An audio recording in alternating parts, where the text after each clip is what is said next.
পড়ে যায় তো পড়ে গেল, দেখেন মেয়েটা কিন্তু পড়ে যাচ্ছে, আপনারা দেখছেন। ওনার জন্য এত পাগল যে আমি এখন কিছু বলতেও পারতেছি না। আমরা দেখছি আমার তুমি ঠিক মতো দাঁড়াতে পারতেছো না, কাঁপতেছো।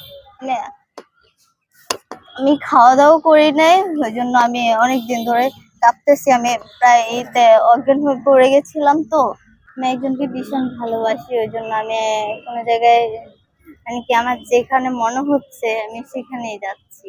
প্রেস ক্লাব, তারপরে এই যে party office, Dhanmondi 3 party office, তারপরে আমি মানে আমি যেখানে মনে হচ্ছে আমি সেখানেই যাচ্ছি, কিন্তু কেউ মানে কি আমাকে হেল্প করছে না। ভালোবাসলে এখানে ওখানে যেতে হবে, তোমার ভালো মানুষ কোথায়, ভালোবাসার মানুষ কোথায় আছে? তারা আমি ফোন দিতে পারো না তুমি? আমি যাকে ভালোবাসি সে এখানে থাকেন না, আর সে হচ্ছে এই বাংলাদেশের একজন নেত্রী। তাকে এত সহজে মানে তার সাথে এত সহজে দেখাও করা যায় না বা কথাও বলা যায় না তার সাথে এত সহজে।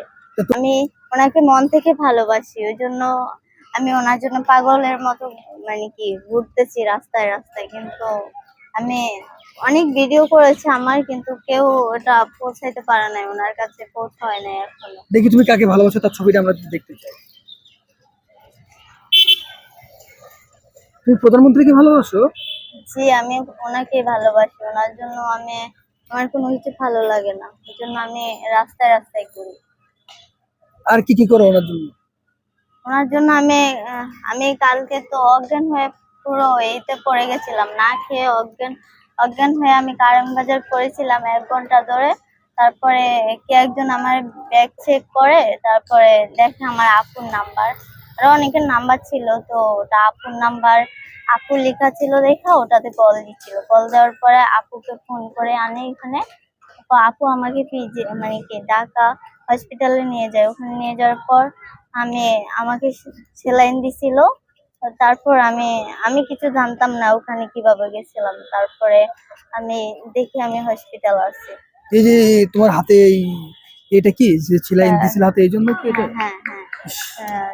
ইস, ক্যানেলা তুমি ওনার জন্য না লাগাইছিল। খেয়ে থাকো নাকি? যে আমি অনেকদিন পানি যাবে নাকি পানি জাতীয় জিনিস খাচ্ছি আমি, কিন্তু আমি যে একদমই মানে ভাত খাচ্ছি না, এটা সত্যি। অনেকে আছে এগুলা মানে কি ভুয়া মনে করতেছে, আর অনেকে আমার ভালোবাসাটাকে পাগলামি মনে করতেছে। অনেক মানে কি অনেক ধরনের কথা বলতেছে। অনেকে বলতেছে আমি চাকরির জন্য এগুলা করতেছি। অনেকে বলতেছেন নোয়াখালী বিভাগ চাও, মানে ওনার কাছে যে অনেকে অনেক রকমের প্রশ্ন করতেছেন। অনেকে বলতেছেন পড়ালেখা বাদ দিয়ে যেমন কোনো মন্ত্রীর ছবি নিয়ে ঘুরো, তারপরে তোমার চাকরি হয়ে যাবে, পড়ালেখার প্রয়োজন নাই। আমি তো আসলে ওগুলা বলার জন্য আমি এখানে আসি নাই। অনেকে অনেক ধরনের বাজে ধরনের কমেন্ট করতেছে, যেগুলো আমার ভীষণ খারাপ লাগতেছে।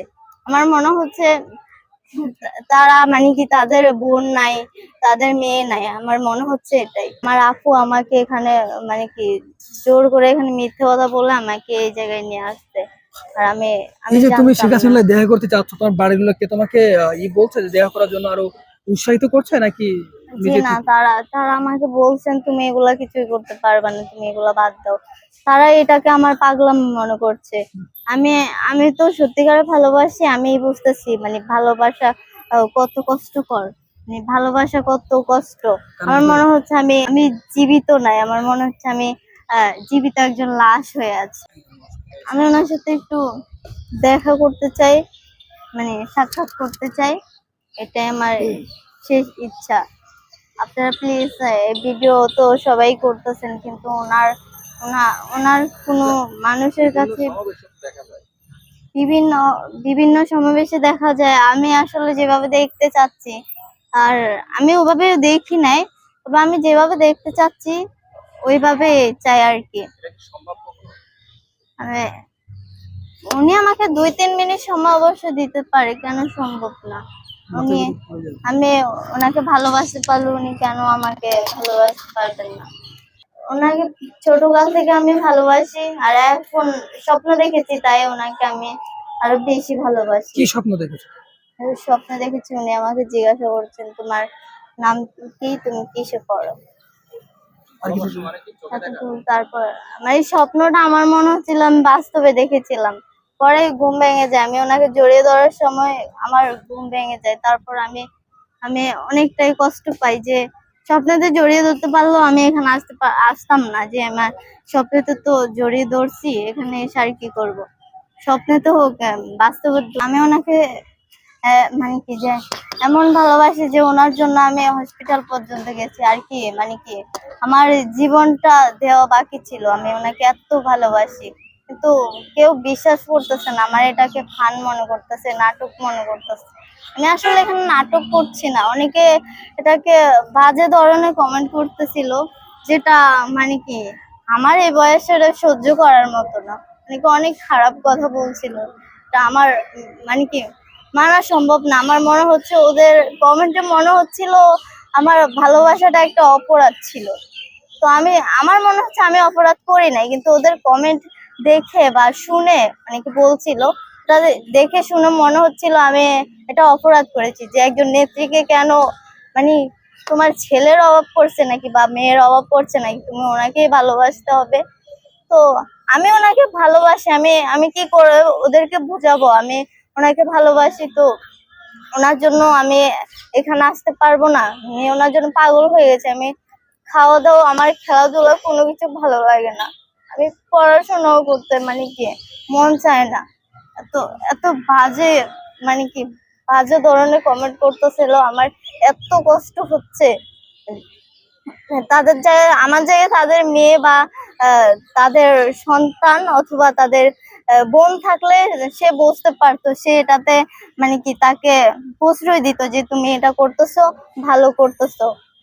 আমি এখন ওনার জন্য এত পাগল যে আমি এখন কিছু বলতেও পারতেছি না। আমি দেখছি আমার তুমি ঠিক মতো দাঁড়াতে পারতেছো না, কাঁপতেছো। মানে আমি খাওয়া দাওয়া করি নাই, ওই জন্য আমি অনেক দিন ধরে কাঁপতেছি। আমি প্রায় এইতে অজ্ঞান হয়ে পড়ে গেছিলাম। তো তো এখনো আমার আপু আমাকে মিথ্যে কথা বলে এখানে আনছিল। আমার আমি মানতে পারতাছি না, আমার আপু আমাকে এত বড় মিথ্যে কথা বলে আপনার এখানে মানে এই জায়গায় আনছে। আমাকে বলছে মাননীয় প্রধানমন্ত্রীর সাথে দেখা করাতে নিয়ে যাবে। আমি সত্যি ভেবে, আমার আপু তো মিথ্যে কথা বলে না, আমি ওর কথা সত্যি ভেবে আমি এখানে চলে আসছি। ও এত বড় মিথ্যে কথা বলতে পারে, আমি বিশ্বাস করতে পারতেছি না যে ও আমার বোন, ও আমাকে মিথ্যে কথা বলছে। পরে দেখতেছি ও গাড়িতে বলতেছে আমাকে মিথ্যে কথা বলে নিয়ে আসছে এখানে।